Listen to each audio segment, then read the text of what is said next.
অন্তর্বর্তীকালীন সরকার আমাদের আন্দোলনের ফসল। দেশের মানুষ খুব দ্রুত নির্বাচন চায়, তাই নির্বাচন রোডম্যাপ তৈরি করে নির্বাচন দিবেন।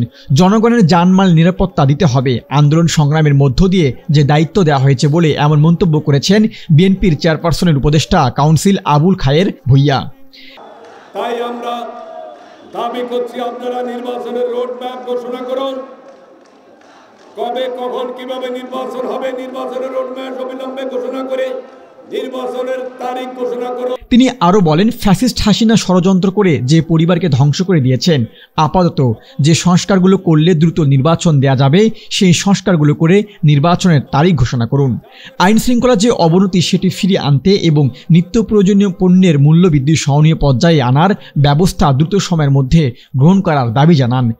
পরিকল্পনা আপাতত যেই কাজ করলে দ্রুত সময়ে নির্বাচন করা সম্ভব আবার সুস্থ, সেই কাজটি শেষ করে ডাইনে বায়ে এদিক সেদিক টালবাহানা করে সমীক্ষাপন কোনো অবস্থাতে যেটা জনগণ মেনে নেবে না। বিএনপি সাধারণ মানুষের ভোটে বিশ্বাসী।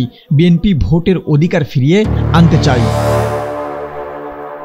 শনিবার বিকেলে পাবলিক লাইব্রেরির মাঠে নিত্য প্রয়োজনীয় পণ্যের মূল্যবৃদ্ধির সহনীয় পর্যায়ে রাখা, অতিশীল আইন শৃঙ্খলা পরিস্থিতি উন্নতি, দ্রুত গণতান্ত্রিক যাত্রাপথের উত্তরণের জন্য নির্বাচনী রোডম্যাপ ঘোষণা এবং রাষ্ট্রের পতিত ফ্যাসিবাদের নানান চক্রান্তের অপচেষ্টা মোকাবেলা সহ বিভিন্ন দাবিতে সমাবেশে প্রধানমন্ত্রীর বক্তব্যে এসব কথা বলেন তিনি। এ সময় উপস্থিত ছিলেন বিএনপির রংপুর বিভাগের সহ সাংগঠনিক সম্পাদক আবুল খালেদ, জেলা বিএনপির আহ্বায়ক সাইফুল ইসলাম, সদস্য সচিব আনিসুর রহমান লাখু সহ জেলা ও মহানগর বিএনপির সকল নেতাকর্মীবৃন্দ। মেহেদী হাসান, রংপুর টাইমলাইন, রংপুর।